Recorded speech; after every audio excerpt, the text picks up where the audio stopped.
மருகு செடி பதியம் பார்த்துடலாமா? ஒரு மீடியம் சைஸ் தொட்டியில் அடியில் நிறைய ஹோல்ஸ் இருக்கிற மாதிரி பார்த்துக்கோங்க. ஏன்னா இந்த செடிக்கு அதிக தண்ணி இருக்கிறது பிடிக்காது.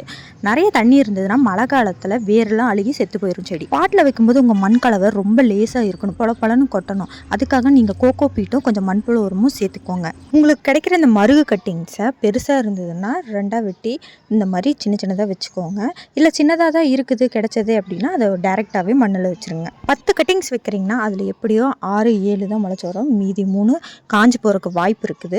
அதனால எப்பயுமே வைக்கும் போது ஒரு 4-5 கட்டிங் சேர்த்தி வைங்க. மருகு செடி எப்பயுமே ஃபுல் சன்லைட்டை மட்டும்தான் விரும்பும். நீங்கள் இது இன்டோர் பிளான்ட்டாக வளர்த்துறேன் அப்படின்னு நினச்சிங்கன்னா கண்டிப்பாக இது வளராது, காஞ்சி தான் போகும். மருகு செடி நல்லா அடர்த்தியாக வரணும் அப்படின்னா அதோட கிளைகளை நீங்கள் அப்பப்போ ட்ரிம் பண்ணி விடணும். ட்ரிம் பண்ணி விட்டிங்கன்னா தான் அடுத்த கிளைகள் நல்லா அடர்த்தியாக வளரும்.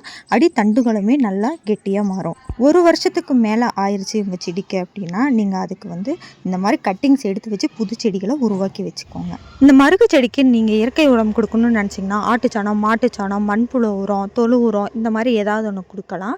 மாதத்துக்கு ஒரு தடவை கொடுங்க.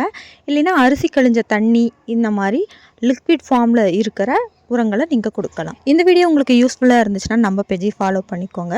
பாய்.